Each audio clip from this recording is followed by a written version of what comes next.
It's been a long time since Mimi's read Lucas and Julie a book because, of course, now you guys are great readers. But I thought I'd read a chapter book, and I picked Meet Kirsten.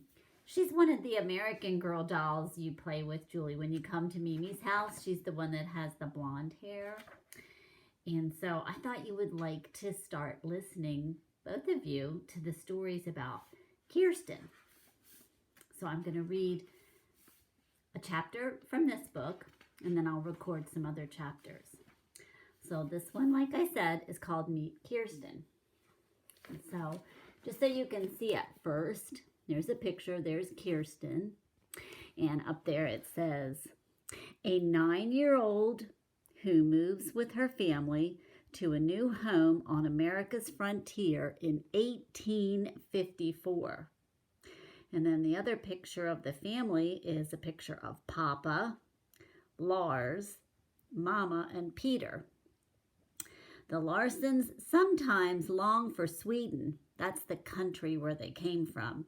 But they never lose heart for the challenges of pioneer life. And then over on this side, there's a picture up in the corner in the circle of Marta, and that's Kirsten's best friend on the long trip from Sweden to the state of Minnesota. And down at the bottom, you see the picture of the family. That's Anna, Aunt Inger, Lisbeth, and Uncle Olaf. Kirsten's American relatives live on a new farm in Minnesota, where they make the Larson family feel at home. Chapter 1, America. That's America, Kirsten said happily.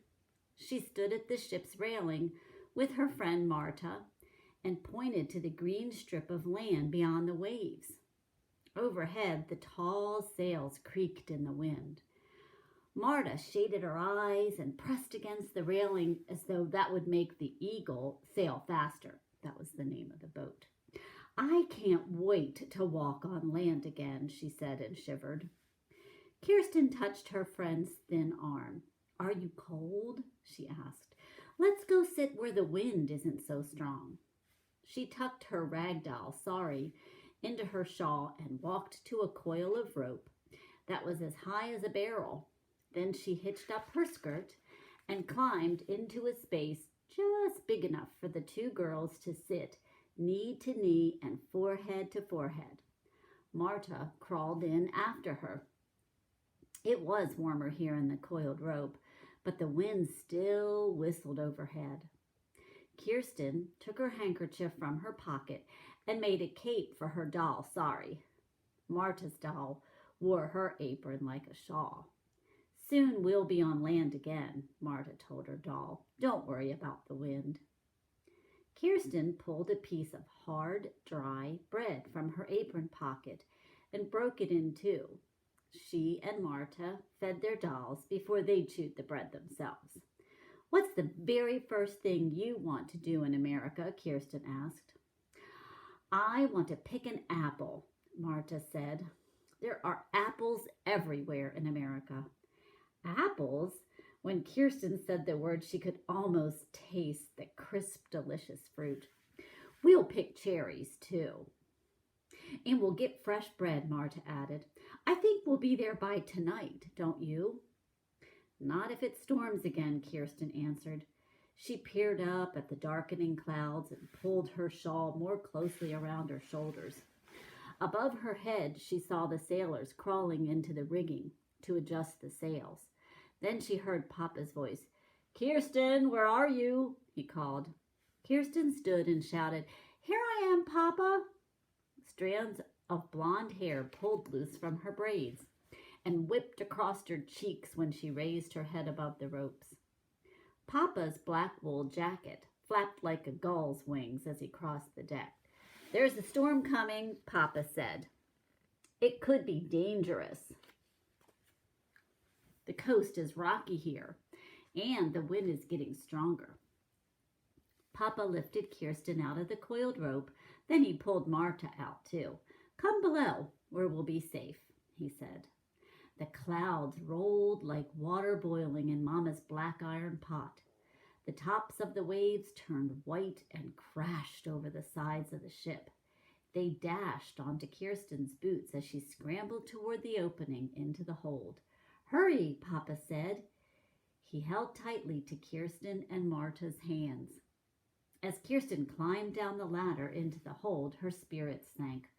Of course, she didn't want to be washed overboard by the waves, but it was awful to stay in this small room below the deck. For more than 2 months, 20 Swedish families had been cramped together here. Each family shared 1 or 2 of the bunks that lined the walls, and everything they owned was stored in large trunks, which stood at the end of the bunks. The air smelled sour now, and it would be worse when people got seasick. No fresh air could come in when the sailors locked the trapdoor against the waves, and the hold was dark, even in the middle of the afternoon. Just one oil lantern swung and sputtered over some tables in the middle of the room. Kirsten could barely see Mama, who was lying on her side in the narrow bunk she shared with Kirsten. "Here you are," Mama said as Kirsten crawled up beside her. "I asked Papa to find you. I don't know where you can hide on such a small ship." "Marta and I were playing. We could see land before the storm blew up," Kirsten said. Mama sighed. "I prayed there would be no more storms so I could be strong when we land in America," she said. She had been sick since the first day they came aboard the ship, and storms made her feel even worse. "You'll be strong soon, I'm sure of it. Don't lose heart, Mama," Kirsten said. But now the wind howled like a pack of wolves, and the waves beat against the ship's hull. Next to Kirsten's head, the ship tossed as though it might tip over. Outside there was a loud crash. Mama put her arm over Kirsten's shoulder. "Don't fall off the bunk," she warned. Buckets tumbled over one another, and old Mr. Peterson's trunk skidded across the wet floor. There you can see, there's a picture of them in the bunk. You can see how that light is swinging, and I think that's her brother up there. "Mama, Lars says the coast is full of rocks. Do you think we'll be blown into them?" Kirsten asked. She could barely hear her own words above the roar of the storm. "Don't think about the rocks," Mama said. "Let's think about Uncle Olaf's letter instead. Do you remember your Uncle Olaf?" Kirsten had thought about Uncle Olaf so much that she sometimes thought she remembered him. "Tell me," she said, and she snuggled close to Mama and tried not to think about the howling storm. "Olaf left Sweden 6 years ago when you were just 3, Mama said. He thought he could make a better life in America. And last year he wrote to tell us about his new farm. The land is rich and good there, and he needs our help." "In Minnesota," Kirsten said, stumbling over the strange word. "Yes, in Minnesota," Mama answered. "Now, you tell me something." "Uncle Olaf married Aunt Inger in America," Kirsten said. She thought this was the best part of the story. "Aunt Inger came from Sweden, too." "That's right," said Mama. "Olaf said he married a widow with 2 daughters." "My cousins, Anna and Lisbeth," Kirsten finished. "We'll be friends, don't you think?" "Of course," said Mama. "We'll live on the same farm, and they will be right next door." The waves still pounded against the ship. In the dark hold, Kirsten hugged Sari's rag body and whispered, "We're almost there. We're almost home." She tried to imagine a farm right next door to her new cousins. She hoped this American home would be just like the one she left in Sweden, with the maple tree by the door. When the storm finally passed, Kirsten felt like the barn cat she had once fished out of a well. Her skirt and shawl were wet and stained, and her boots were soaked.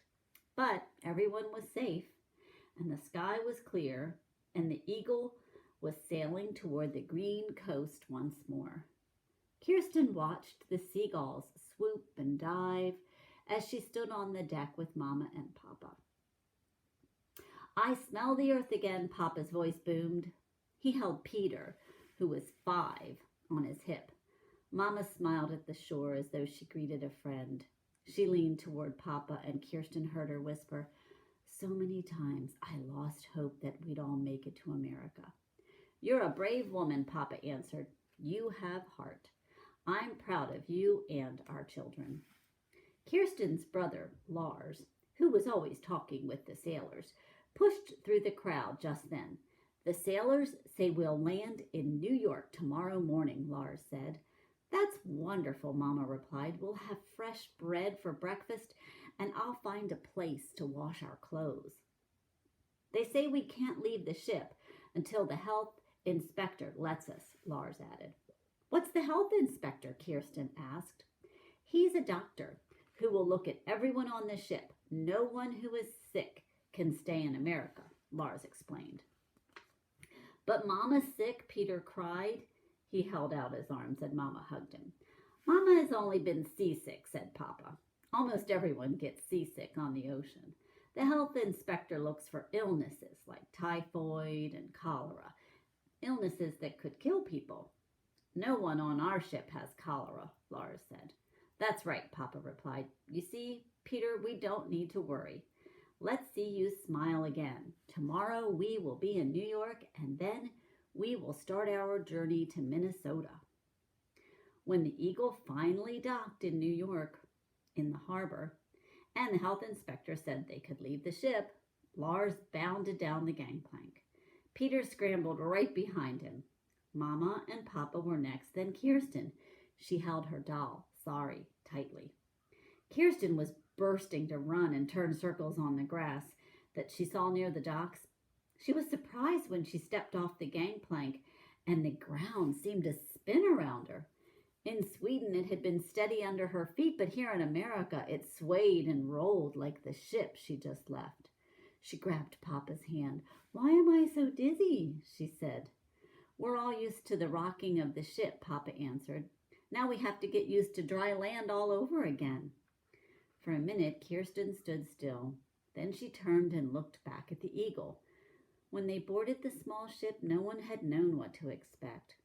There had been dangerous storms at sea. They had been sick, but at last they arrived in America. What will happen now? Kirsten wondered, but she was more curious than afraid. On wobbly legs, she followed Mama and Papa up the path into the park near the dock. That's the end of chapter 1. So the next video I make will be chapter 2, and that's called Lost. So you can think about that journey that they had to make on the ship and getting to a new country. And when we start up again, it'll be chapter 2.